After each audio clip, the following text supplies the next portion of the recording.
ناظرین، آج ہم آپ کو شراب پینے والے عادی لوگوں کی شراب چھوڑنے کے لیے ایک آسان اور نہایت مفید گھریلو نسخہ بتائیں گے۔ اس نسخے کے استعمال سے انشاءاللہ نہ صرف شراب پینے کی عادت ختم ہو جائے گی بلکہ جو گھر والے ان سے پریشان ہیں ان کی زندگی میں ایک خوشی کی لہر دوڑ جائے گی۔ ناظرین، شراب ایک ایسی لت ہے جو ایک بار لگ جائے تو اس سے چھٹکارا حاصل کرنا مشکل ہو جاتا ہے۔ کچھ لوگ اس کو چھوڑنے کی کوشش کرتے ہیں لیکن پھر بھی نہیں چھوڑ پاتے۔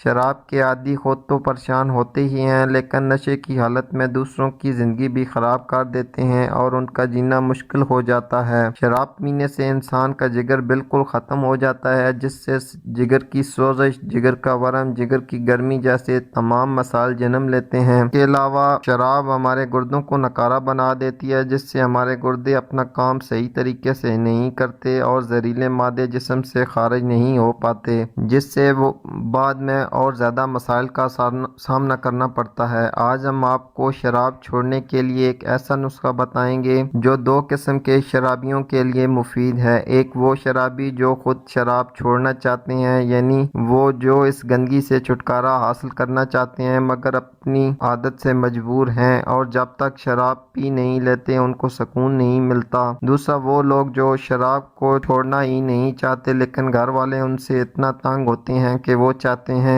کہ کسی نہ کسی طریقے سے ان کی یہ عادت ختم ہو جائے، کیونکہ انسان جب شراب استعمال کرتا ہے تو اس کو ہوش نہیں رہتی کہ وہ کہاں ہے اور کیا کر رہا ہے، جس کی وجہ سے گھر والوں کو کافی پریشانی ہوتی ہے۔ ان دونوں صورتوں کے لیے یہ نسخہ بہت ہی مفید ہے۔ نسخے کے لیے آپ نے کرنا یہ ہے کہ ایک برتن میں 2 گلاس پانی ڈال دیں، اس میں 1 چمچ خشک ادرک اور 1 چمچ دیسی اجوائن ڈال کر چولہے پر چڑھا دیں۔ جب پانی 1 گلاس رہ جائے تو اسے اتار کر فلٹر کر لیں۔ یہ ہمیشہ رات کو بنا کر رکھ دیں اور صبح خالی پیٹ آدھا گلاس پی لیں اور باقی آدھا گلاس رات کو سونے سے پہلے استعمال کریں۔ اس کا لگاتار استعمال کریں، انشاءاللہ بہت جلد فائدہ پہنچے گا۔ امید کرتا ہوں آج کی ویڈیو آپ کے لیے مفید ثابت ہوگی۔ اسی کے ساتھ اجازت چاہتا ہوں۔ اللہ حافظ۔